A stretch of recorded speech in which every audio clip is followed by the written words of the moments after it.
nanjye rero mutaramanyamanga nkaya ngaya ndacyari rutambisha bati mu rwanda dateshwa ku ntego ndudatetereza imitana imyambi itumbagira ikirere umuhetonye n'urutitazi gutoza intanajye gutumbera uwo nawe uteje abatasi bataramiye kugitarira ibitugunda bitanta mu nkura zo zitaye imitima igituza nkigira intindi nkabitema mu gitariro badutabaranye baritaza nigera usanganira ntambara ingabo yanjye n'isura gisandaje mu rugamba ntirugaruka wisha abanyitaro Kenya ntambara umuhinza mpingutse imbere n'isurinda murahera ntugitashye dusakiranye ndamwubika imisakuru mugira umushira mu kumuca ibinyita ndamukukumba sinamusigira umukondo umukamba w'inda ndawumara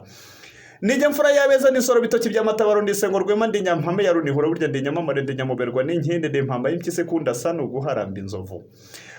Nije mugabo umenera intore mu ntambara ikomeye ndi ruti bataramana inyuma mbona makomeye inyuma nkarwanira kuyasanga nije kandi seminenge nije seminega rudasubira inyuma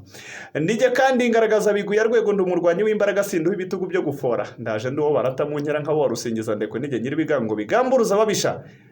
nitwa Nshimiyimana Jean Marie Vianney washyaka urutebuka kwitegetse wa ntabwo wa ntamushobora ariko nanjye ndamutwa se mutamana shakwe iyo dutaramye bya gihungu Nyaruguru y'abarinda n'abarinda ngwe iwabo w'inka n'abana iwabo amatavuna imitozo kandi hamusanga inyange zinyagiranwa n'inyambo nakubwira ngo guma iyo utangiye kuvuga ngo Nyaruguru